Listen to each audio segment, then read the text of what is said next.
Bharatiya Janata party हूँ पृथ्वीर सबुठारु बड़ इतिहास रे सबुठारु बड़ राजनैतिक दल एवं आमे से दल जे केवल राजनीति करने गठन होना आमे राष्ट्रवादी दल आमे देश को आगे नवाई दल गठन आमे एकमात्र दल जे विश्वास करू जे सर्वप्रथम रे देश तापरे दल तापरे व्यक्ति कौन दल यही विचारधारा रे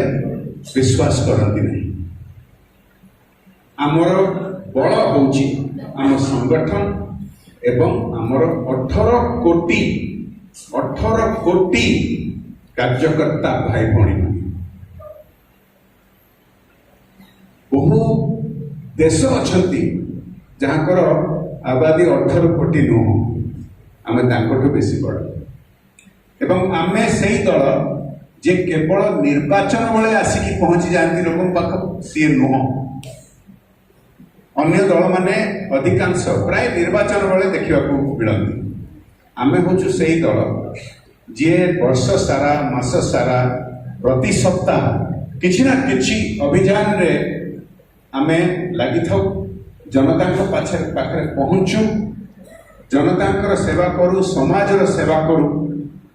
एवं निश्चित भाव में राजनैतिक दल भाव में तार फलाफल आमको राजनैतिक स्तर में मिले किंतु आमे केवल राजनीति करने दल नुह आमे देश को आगे नवा दल।